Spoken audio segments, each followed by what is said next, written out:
Welcome to the Pickleball Recovery Podcast, where we highlight products and practices to help you feel better faster, so you can spend less time stiff, sore, and injured, and more time on the court doing what you love.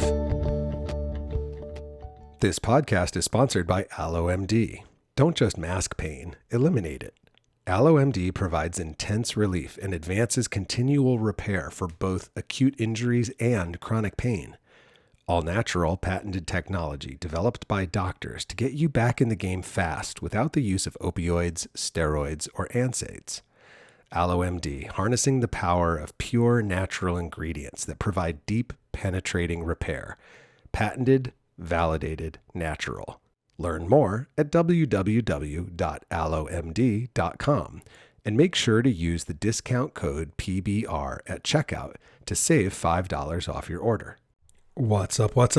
Welcome to another episode of Pickleball Recovery. I'm your host, Tim Ringgold. How you doing? Did you play any pickleball today? Hope so.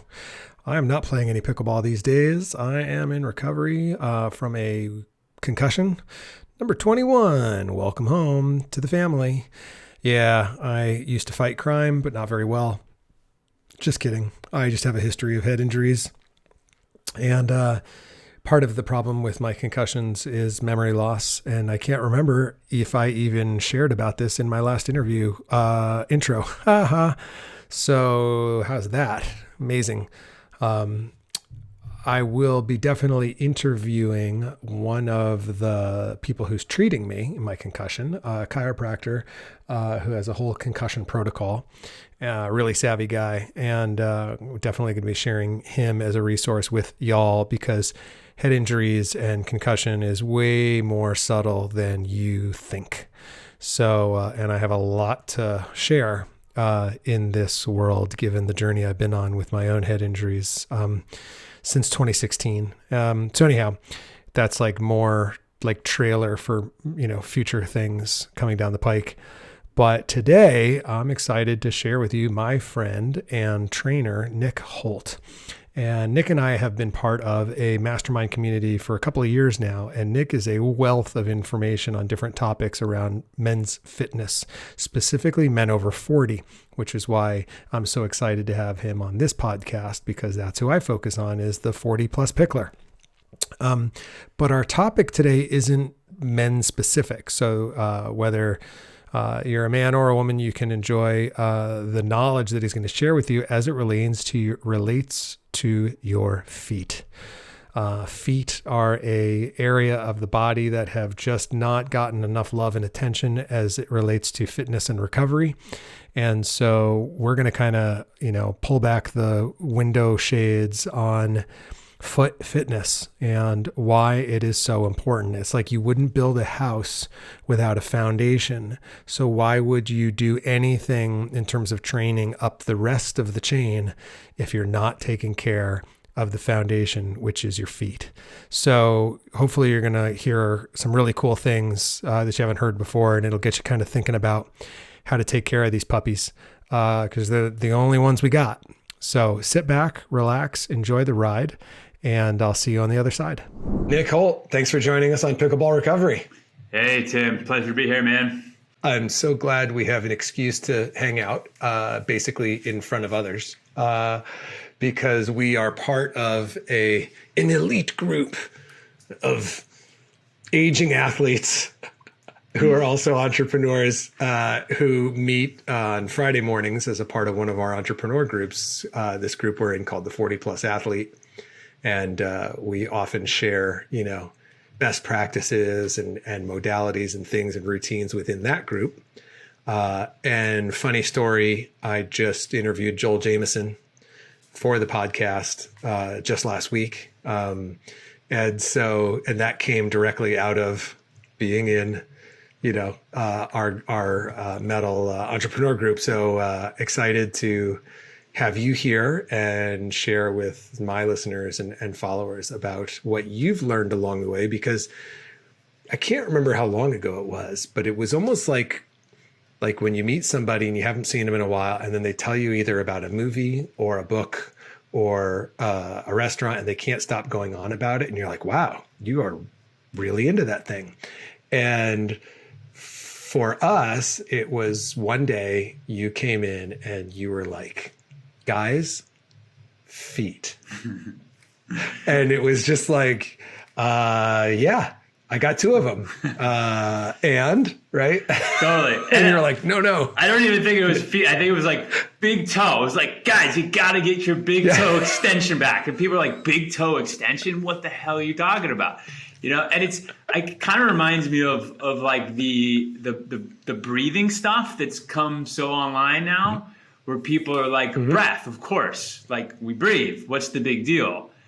But for me, it was like, once we understand like the mechanics, and let's be honest, as aging athletes, you want to have every sort of edge you can, especially when we're in our minds, we're still 25 and competing against, you know, younger people with more resilience and more youth on their side. Like any advantage like helps, right? So we want that edge. And so that's where I came in with the feet and the foot, and we'll dive into it today. But yeah, I've taken a pretty deep dive into the world of foot health and how it relates to racket sports in particular. I'm a huge tennis and pickleball fan. So yeah, it was, I mean, a lot of people think of the feet and they don't think about it. Like, yeah, I have feet and they're okay and they don't hurt. But the implications up the chain are super important, especially if you want to age well, have longevity, be quick on the court, recover well, all those things. Take care of your joints, especially the knees and the hips and the spine. Yeah.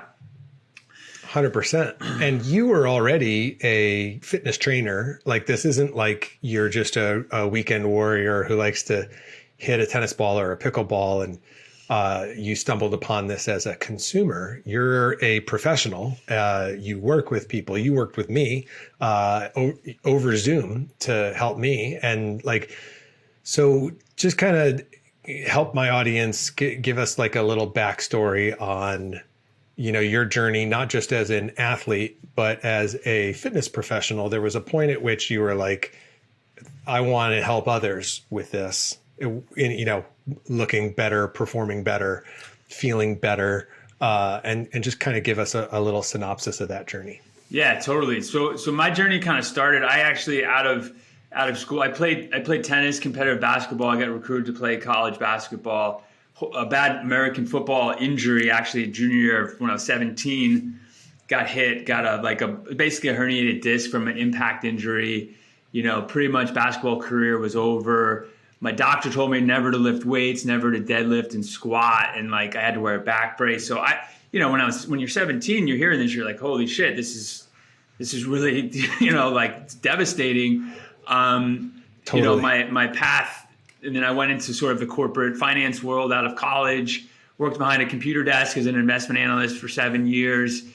And I started feeling like the athlete inside of me dying. I was like 30 years old. I was overweight. I was, you know, drinking on the weekends, living this sort of lifestyle that just wasn't really filling me up. And this was about 2008, 2009. So this is almost 15 years ago. And yeah, I decided to make a drastic change. I moved to Costa Rica. I had a friend of a friend who had a surf camp in Costa Rica. Surfing always intrigued me. I'd done it a little bit when I was studied abroad in Australia, but kind of discovered surfing while living in California. I was living in San Francisco, working in the finance world. And I checked out the surf camp in Costa Rica, fell in love with surfing, and it just completely transformed my body. And, you know, I went from being 215, 220 pounds to now I'm about 180 pounds, you know, much leaner, much more sort of functionally fit, much more mobility. So it really sort of transformed my body. And then sort of during that transitional time, I started just helping people work on their own mobility. They're, you know, helping people lose weight. I got all the certifications to be a personal trainer.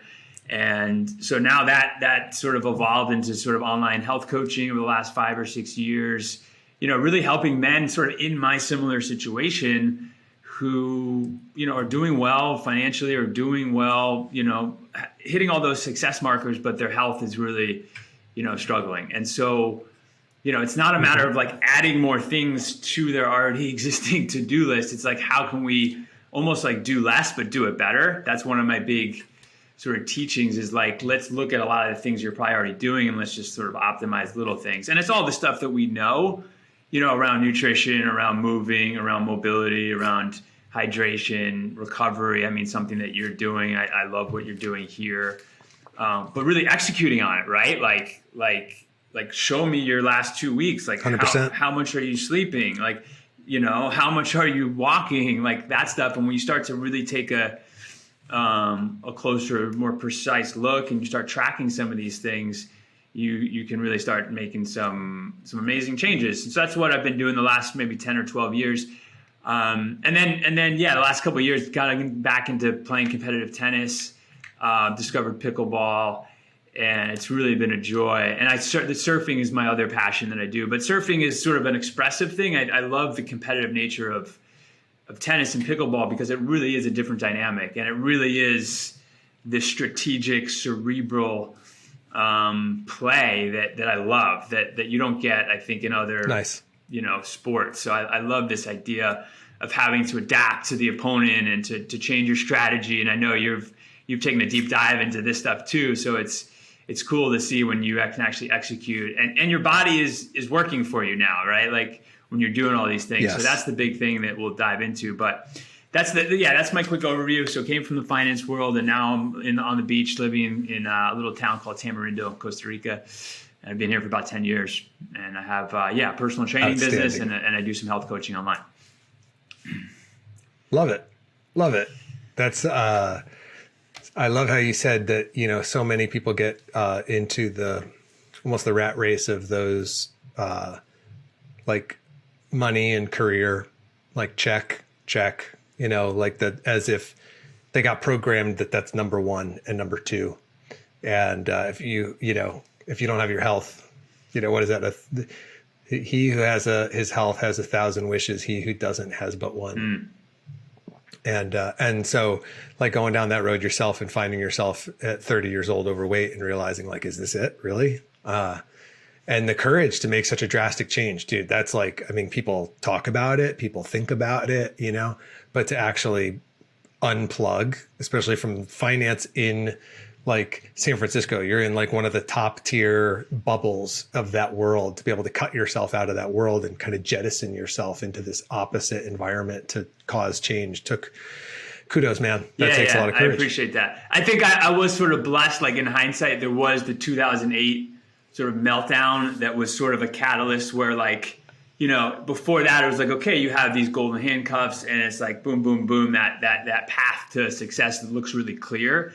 And then the world blows up and you're like, oh shit, okay, that's not as clear. My boss got fired. Everybody, like, morale is very different. Right. It's a different beast. And the other piece is like, I think a lot of people look at, okay, living in Costa Rica on the beach, it's like this paradise, and it's still like, there's still challenges, right? And there's trade-offs. And so like, I think there's to all these decisions, like, yes, it takes courage, and yes, there's sacrifice to living a more simplistic lifestyle that I'm fully aware of, and that sometimes I struggle with. But yeah, to be outside in nature, to be able to play pickleball, tennis, to have the access to the beach, that really helps fill me up so I can, do the meaningful work and try to give back as much as I can. Nice. All right, man. So let's go. Take us down. Like, first of all, everybody, aside, and it's funny, this comes up for me in my work as a music therapist about our nervous system. Like, people know they have one, but outside of that, they're like, I remember the nerve cell in biology class looking like an alien, and outside of that, I couldn't tell you anything about my nervous system, right? And I'm like, I wish you knew these three things, 1, 2, 3, right? And when it comes to the feet, all the way down to the big toe, kind of just give us a little reminder of the complexity of the foot that we take for granted. Yeah, I mean, I'll start here really simply. 26 bones, 33 joints, and 4 layers of muscle. So it's like what? Like a quarter a quarter of your bones in your body are in your feet, right? Like, so, and most of us are wearing these like big, like mitts on our feet that are just covering up all the sensation. We're not getting any signaling from the ground to our nervous system to sense that the environment, right? We have these huge cushiony soles that are just like completely turning off that signal. So, rigid footwear, like joints are, there you go. Yeah. So guilty. Party of one. Like fashion over function, right? I mean, for sure. Like, let's be honest. I love my marshmallows. They feel great, right? They're super comfy. Like, yes, and they're probably jacking your feet up, right? Because we know the body adapts. And if you don't give it sensory information and you make it really comfortable, it's going to atrophy. And so that's what you see with a lot of people's feet, are they're either really stiff and rigid, which is problematic, which we can talk about, or they're just, there's this flat foot where it's just kind of dumping into pronation, which is kind of like what you would see like with a collapsed arch. And that's essentially just someone's inability to have that musculature in the foot. So, so there's 33 joints. Joints are made to move. And so when we don't move joints, it can be problematic. I think the other piece is that this whole idea of energy, like energy has to go somewhere. So when we don't have, if we're able to heel strike, I think this is a really good example. If you're able to heel strike in a cushiony shoe, that might not hurt your heel, but there's going to be global impact up the chain. So I think that's really like a lot of people might not have foot pain and they think their feet are okay. But a lot of times, that knee, hip, low back, SI, joint issue actually is coming from poor foot mechanics. And we can talk about that. But I think high level, your foot is this beautiful piece of like machinery. And I think we've kind of been sold this bill of goods, like you have to wear this fancy $200, shoe to perform well. And I'm not buying it. I think there are cases, obviously, if you're playing pickleball on concrete and you're having to absorb that impact of the concrete, then you need some cushioning. But how much do we need? I think that's a very interesting question. So I'll leave it there. But I think the foot is made to move. The foot is, the big toe. If you look at the fastest, most explosive athletes, they're able to drive off of that big toe, absorb and sort of like recycle that energy and propel themselves forward. So, yeah. Yeah. The first time you gave me that quote about the more joints than bones, like that blew my mind, and it got me thinking, well, if they're joints, that means they're meant to move. And how often am I moving 33 joints, right? And do I even know how to? And it was a whole immediate, cascade of thought about probably underutilizing, a lot in my foot. And I've had right when I started playing pickleball, I started developing plantar fasciitis in actually both feet. Yeah. And I'd never experienced anything like it. I'd get out of bed in the morning and it was like I was walking on stilts, like just 2 posts for legs. I was unstable. I was actually unsafe, like going to the bathroom. Like the first, strides of the day were always like, I'm not in control of my body. It was the first time it had ever happened. And so I was definitely alarmed and have had to deal with some plantar along the way since then. Mostly it's related to overuse for me if I'm, playing too much. But right away I was like, okay, feet were never an issue before, but now that I'm playing on concrete, feet. So, and so there's this chain that you use that phrase a couple of times. And I think that's really important for people to understand, is that, all these things are connected and interconnected. It's more than just a song, your foot is actually in a way connected all the way up into your low back. And I think we just underappreciate that. So you can have pain in your low back, but that's not what it's from. You can have pain in your hip, but that's not what it's actually from. And I think that's one of the things that is really important for us to address here is like, is there a way for us to like, can we just talk about like assessing our foot? Yeah. Like, let's like, okay, now you've impressed upon me the importance of, foot mobility, foot strength. All right, what do I look for? Where do I start? Yeah. Good question. Right.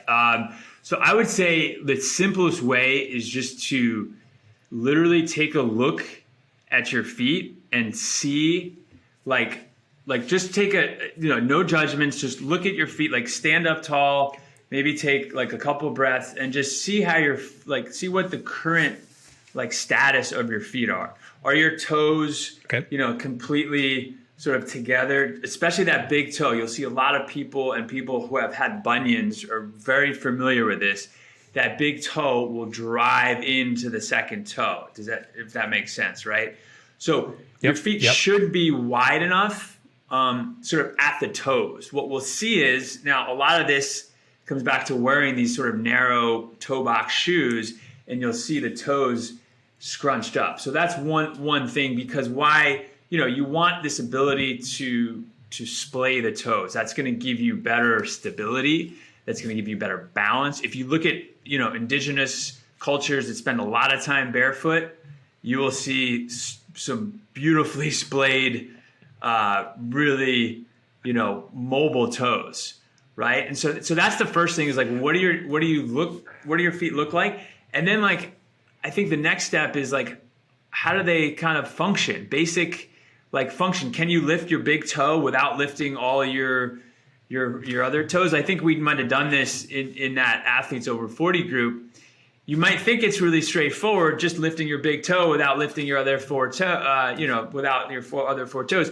Most people can't do that, right? It's kind of like we've sort of, because we wear these, shoes, and there's plenty of other reasons, and we'll talk about how the foot is related to the hip, because a lot of hip instability, like if you're sitting a lot, directly related to the foot. So they're kind of like this two-way channel between foot and hip and foot. But I would just look at how your foot looks and then just basic functionality.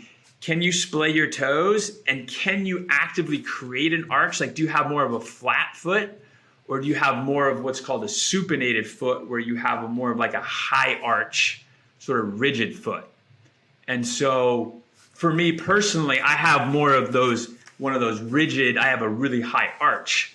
And it's not that one's better than the other. It's just you want your foot to be adaptable. You want to be able to create an arch and pronate. Because that's actually what is, when you see people like elite runners, you'll see when they land, that foot will kind of pronate in, and that's kind of like a shock absorber.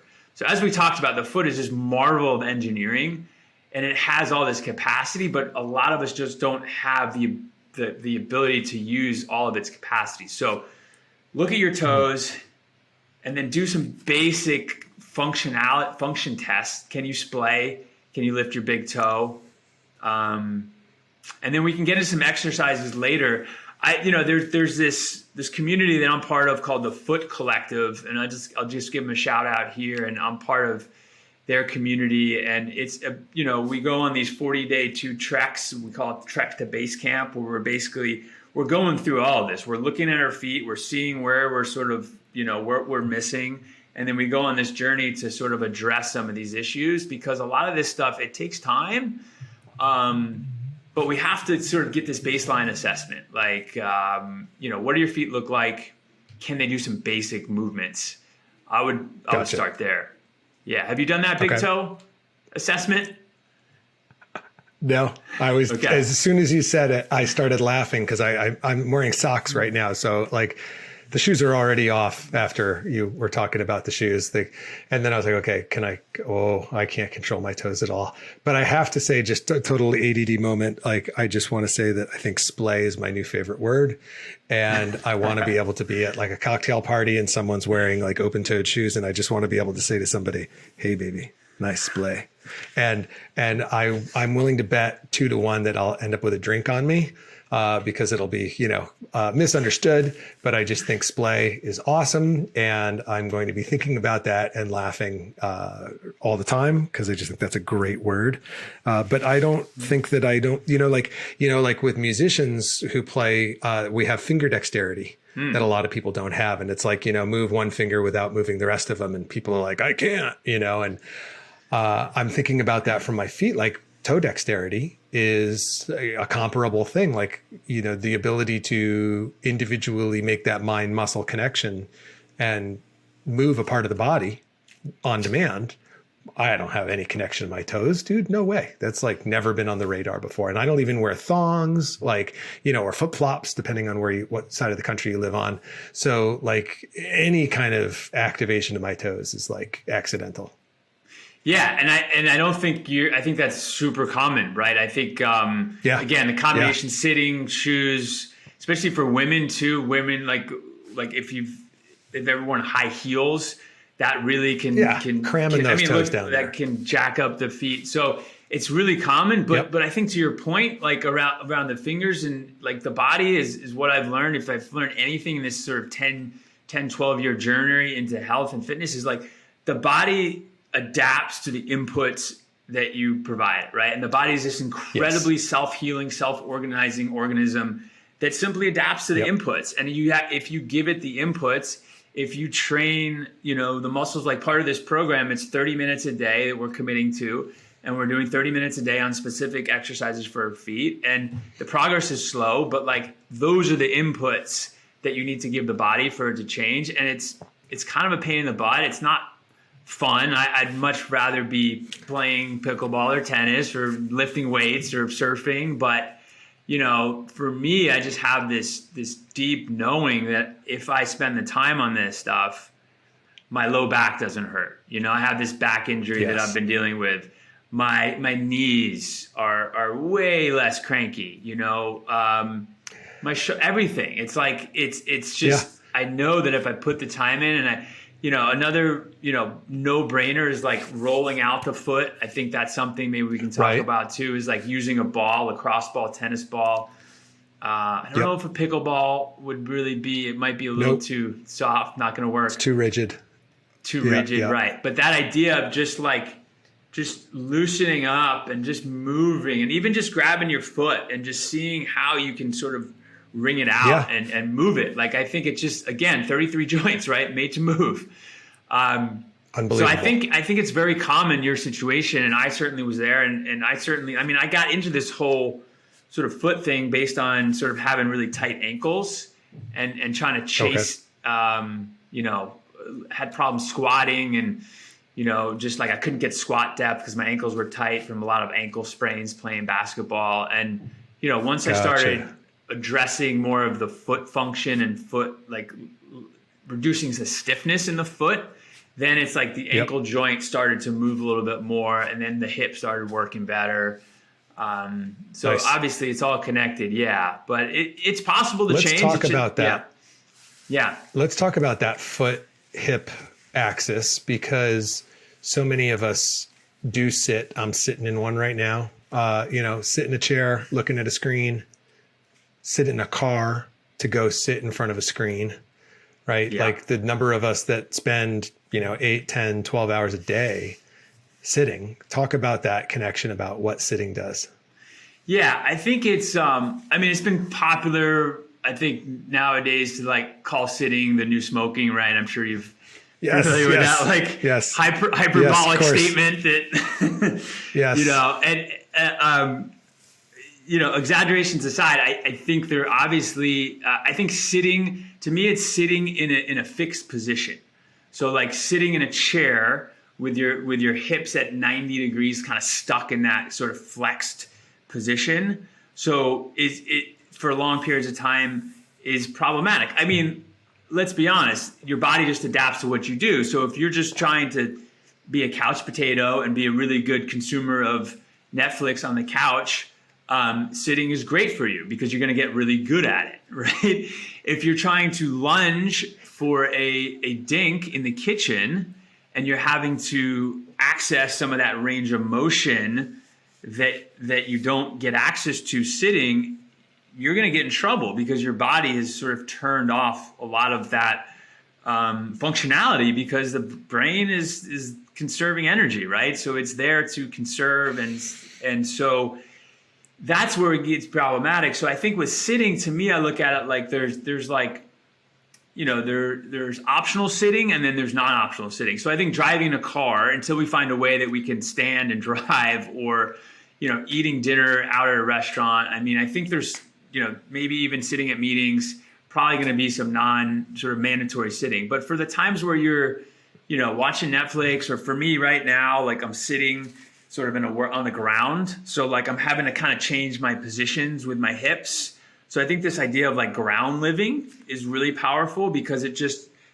first of all, you're getting up and down off the ground more often, right? So you're moving. Yes. And then you're just exposed to different shapes. So my knee is maybe up here, so I'm exposed to more flexion. Maybe I'll sit on my knees in more of like a tall kneeling position, so I'm getting more of that knee flexion.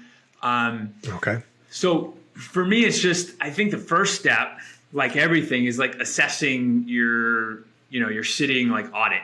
Like are you at, if you're over 10 hours, you better be doing something to extend that hip back into what's called hip extension, because you're basically stuck in hip flexion, right? So that especially sitting. So, that half kneeling position, or there's this guy, Kelly Starrett. I'm sure, are you familiar with him? Mobility WOD. He's a great thought leader in like the movement space, but he has something called the couch stretch.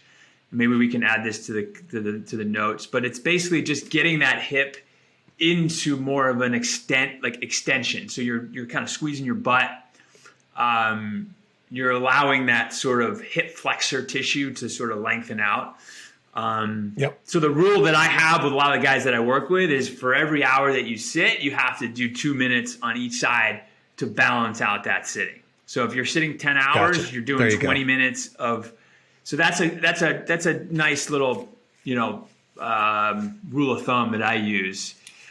But Got it. yeah, I mean, how it impacts the foot is that when we don't have that hip, when we don't have that stability, when we don't have that muscles in the hip to stabilize the body and the foot, then the foot actually has to act as that stabilizer. And so you lose a lot of power, first of all, because these hip muscles, your glutes, your hamstrings, your quads, these are big, big muscles. These are, you look at the strongest, most athletic people in the world, and they're, they got powerful hip, like they got muscles in that hip area. And so when we don't have that musculature there, the foot, and especially the calf, and especially some of that fascia that you've experienced with plantar fasciitis, it just kind of gets overloaded because it's kind of doing the work that it's really not designed to do, right? So I think that is the main problem of like sitting, is that we just lose this capacity to stabilize the hip, and then we have to kind of pick it up elsewhere. And a lot of times it's either up the chain or down. So it's either the low back, which is very common, or it's kind of like the knees and the foot get overloaded. Got it. That's a great description, because one of the things that I've always struggled with is like blowing out my hip flexors, and one of the reasons is because I sit all the time. My glutes, I'm not in my glute. Like I'm never thinking about driving from my glute. I actually pull from my hip flexors, and my trainer was always explaining, athletes are the best compensators. Totally. And so if you're not doing it somewhere, you're doing it somewhere else, and you're probably doing it in the wrong place. And so that was a big wake up call. And so like I do these activation, glute activation exercises on the side of the court with a flex fit band around my knees before I start playing. There I am doing a little, side to side walk, with my knees bent, touching my glute to really try to, make that mind muscle connection, like fire from here. No, here. Yep. Right. That's where I'm supposed to be driving from. But I love the way you put it, because I also didn't realize how much of the slack my feet and my lower legs are picking up. And that's a really, really important point. And those are tiny muscles. They're not designed for that purpose. So you're overloading them and you may be having injury and you think it's some structural injury down there. And it's just, no, you're wearing it out. You're literally wearing it out because something else up the chain isn't doing its job. Yeah. 100%. Yeah. And that activation thing, I think it's worth kind of double clicking there because, at first you have to kind of teach your body. The goal is to reflexively use those right tissues, right, that are designed. But a lot of us, myself included, as an athlete, I think athletes, like you said, are the best compensators in the world. So we've kind of figured out how to get the job done, right? Yes. And that's it. But figuring out how to get the job done when you get into your 40s and 50s and beyond, what that looks like is those tissues that have basically been picking up the slacks that are kind of like those role players. You're asking them to drop a triple double when they're really just, they're good for like maybe, 10 points and a few rebounds, but they've been overworked for decades, right? And so it's one of those things where, you have to teach it's almost like, for me personally, I've had to retrain how I use my foot. Yeah. Like I've been literally living my life in this kind of outside of the foot position. And now I'm having to train to really get more of that pronation. And it takes time. And the goal is to get it so it's reflexive. And maybe some people have a flat foot and it's the opposite. They need to train, being able to like externally rotate. But that's ultimately the goal, is that you're doing this stuff reflexively. But at first, you're going to have to train and activate those tissues. Yeah. Yeah, you have to think about it first. And I just want to overcome an objection that might be running through people's minds right now, which is time. Because one of the chief objections in life is time, right? So it's like, I don't want to spend the time. It's going to take a long time, blah, blah, blah. And if you hear yourself, dear listener, if you hear yourself say that, that is like junk food for the brain. You have to throw that, you literally cross-examine and throw that thought out. And here's why. God willing, you're going to be here listening to some other episode a year from now, because at this stage of your life, you're kind of in a little bit of cruising altitude, and it's likely, it's not certain, but it's likely you're in a pattern. And time is going to go by either way. And so a year from now, you could be like functioning a whole lot more efficiently with a lot less pain. And the marginal amount of input that you're going to have to invest in that change, it's tiny by comparison to the output with how many more years you could be doing, extending your activity level at a performance level that's satisfying. And I'll give you a personal example. I'm sitting in a chair right now with a lumbar support behind me, but I'm not touching the lumbar support because I have over time retrained my trunk in terms of how I support it when I'm sitting. And if you met me, I can't remember what episode it is, but Dr. Brendan Murray, it was the chiropractor that I was seeing, I don't know, a year and a half ago. I had just a collapsed trunk whenever I sat down because I never thought about it. And I had to go through this process of activating it like mindfully. And then it got to a point where it's just, I'm sitting with a supported trunk and it makes all the difference. And that time has come and gone and I completely forgot about it. So it's like, you on the front end of it, when you're looking at it on the front end, it looks like it's going to be a lot of work. But I promise you, if you do the work and then you look back on the back end, you forget how much work it was. There's a totally different occurrence of time. So I just felt the need as a fellow coach to just kind of, insert that. Because, we can talk ourselves out of best practices before we even start them. And it can be one thought that'll do it. So I rest my case. Thanks for sharing that. I think the other piece of that too is that because of these incremental changes are so tiny, you have to be kind of tracking something. Like you got to be either taking some video or just taking some baseline measurements of what your foot looks like. Just snap a picture, take a quick video, because a lot of times you might not feel that difference after 2, 3, 4 weeks, but you are actually making a difference. And Nice. that's generally enough to keep that motivation going to persist. Yeah. Yeah. Let's talk about like 3 movements to put somebody through. Like what's the like if you had to whittle it down, because there's always more you could do. But let's say again around getting somebody's brain to buy into this.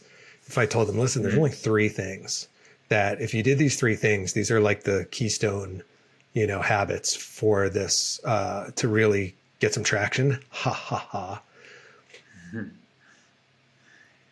What would they be? Yeah. So I would say one. Okay, so I'll give you one will be like a mobilization. So to kind of free up some of that tissue, and that's just getting it can be any kind of ball, just standing on any kind of ball to just get into the foot to sort of loosen up some of that, fascia, or just, it's really about just, it's working on the stuff that you're familiar with, the nervous system. The nervous system is just creating this tension, especially on the foot, because it lacks that stability. So it's actually there to kind of protect you. So when you sort of take a ball and you run, anything on the bottom of the foot is pretty much fair game. I mean, you have your heel, which is your calcaneus bone.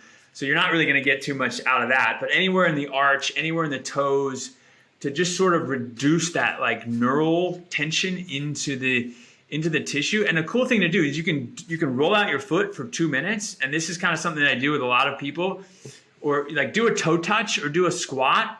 Roll out your feet for 2 minutes and then retest. And I'll almost 90% of the time, you'll see a huge improvement in somebody, either the way they feel, either the way their form looks, the depth of the squat, the depth of the toe touch. It'll change. Now, that will go back because the nervous system is generally in control, right? But the point is, if you do that every day, you're going to start to sort of loosen up some of that tissue. So I would start there by loosening up some of that neural tension with the ball. And then I would get into what's called like a tall lunge.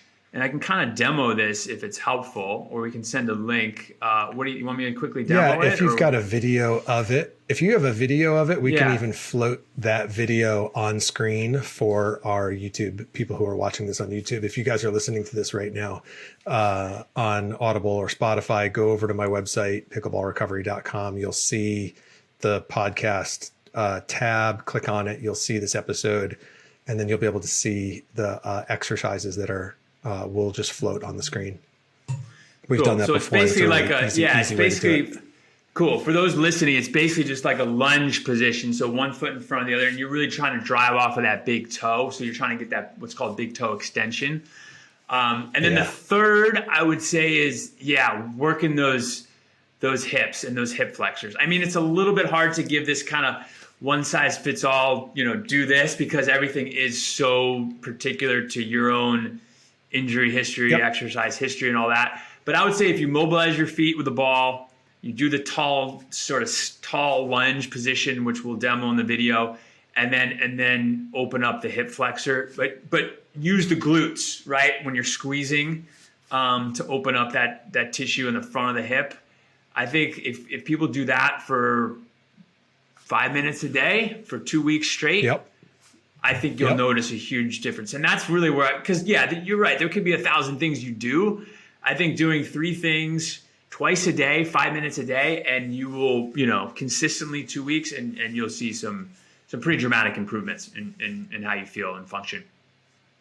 Nice. Yeah. On the third one, when you're talking about stretching out the hip flexor by getting into the glute, are you meaning like in terms of like, one of the things I like to do is like a hip bridge on the ground where my shoulders are on the ground and my feet are on the ground. And then I'm doing a hip bridge, driving my glutes up in the air, and I feel my hip flexors extend. Yep. Can you give a little more of a description of what body position you might be in to activate that third exercise? Yeah. So that would be a great one. What I was talking about more is single leg. So like a single leg tall. So if you're like half kneeling, like a one knee down, 1 foot in front. And we can float that video too. But you're really trying to isolate that you're trying to drive sort of the glute, like tuck the pelvis under to lengthen out. Yep. Because anytime you engage the glute, you're going to automatically open up the other side of the joint. So you squeeze the butt. Totally. What you're talking about with Totally. the bridge is like a hip thrust, a bridge, which is great. Yep. For the glutes. You're going to feel the hip stretch. But I would say that's more of like a glute activator, which is great. But I would say you can kind of get the half kneeling, which will kind of get one side, because a lot of people are kind of imbalanced. So when you do it on both sides, there's a really easy way to cheat. So you can really start to isolate Good which point. hip is a little bit more tight, spend some more time on that side that's limited. Nice. When you're doing the lunge, that back knee, on the ground, off the ground. So I would say keep that back leg straight. Yeah. Back leg. So if we were just to kind of get in this position. Don't let that knee, don't basically lean on that back knee. Yeah. So you're right. So you're kind of really almost, it's very similar to that kneeling position, but you're trying to drive length. So we're trying to, if you think about that, hip is actually in extension. It's behind you versus in flexion, which is coming up, which is kind of where most people spend the vast majority of their time. And then the cool thing with the lunge is that you're getting the foot activated. So you're getting especially the toe. You're getting that toe extended. Yes. So don't do this exercise in your Air Force Ones, people. Just a fun thought there. If I had to throw in a fourth, I would say the human toe spreader, taking your toes and trying to get in between your toes. Like try to lace in your fingers in between your toes.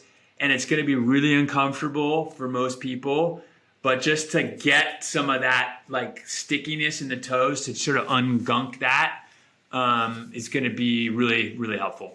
So dude, anything that's called the human toe spreader, we have to get behind. That's outstanding. Yeah, 100%. Yeah. What were you doing last night? I was doing the human toe spreader.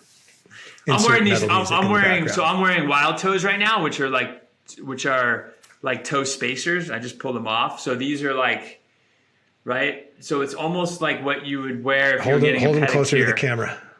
Yeah, I was going to say, hold it really close to the camera. Yeah, look at that. Nick's getting a pedicure. That's really what's going on.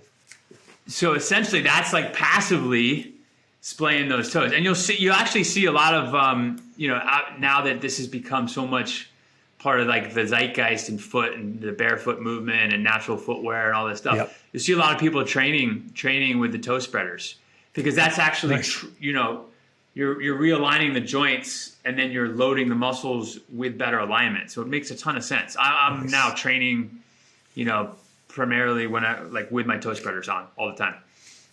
Yeah. Okay. All right. So one new fun thing to add to the mix is a pair of toe spreaders. Yep. I like it.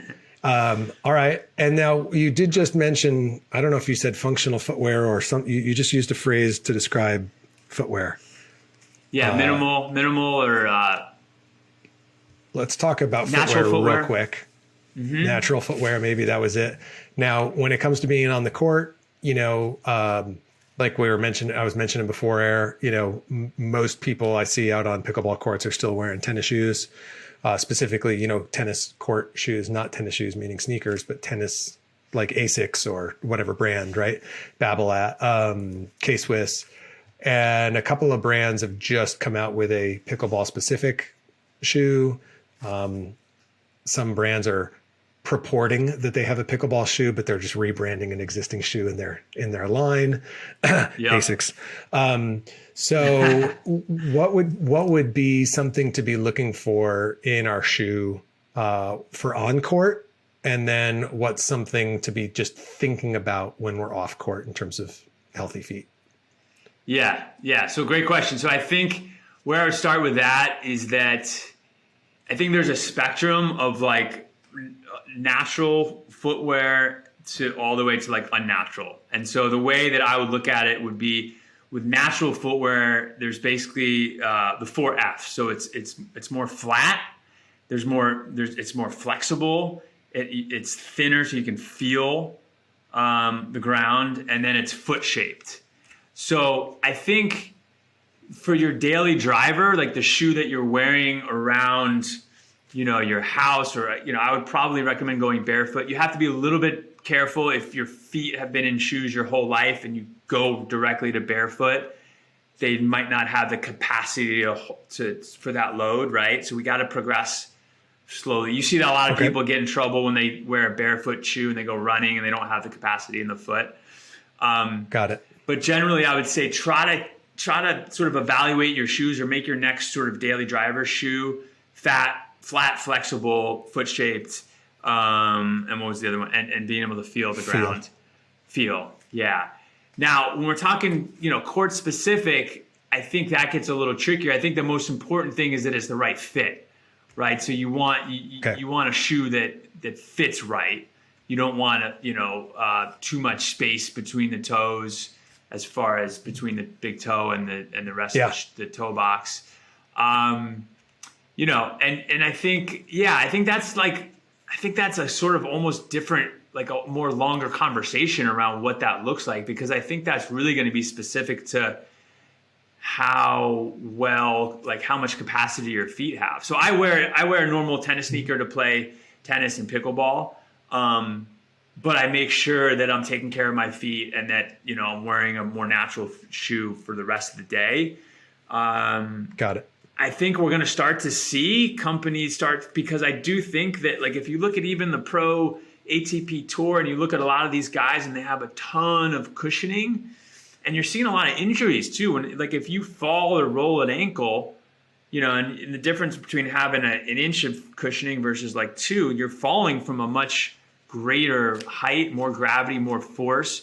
So you're seeing a lot of guys get in trouble with these really cushiony shoes. And like we talked about before, you're going to have less feel, less sensation to sense the ground. So I think you want to go you don't want to go super cushiony, but I think the most important part with a pickleball shoe or a tennis shoe is to just make sure it fits right. And then make sure that you're doing all the other stuff off the court. That's kind of where I'm at right now, until I haven't seen anything that kind of, splits the middle ground between being more natural, but also being tennis specific or pickleball specific. Because let's be honest, we didn't really evolve to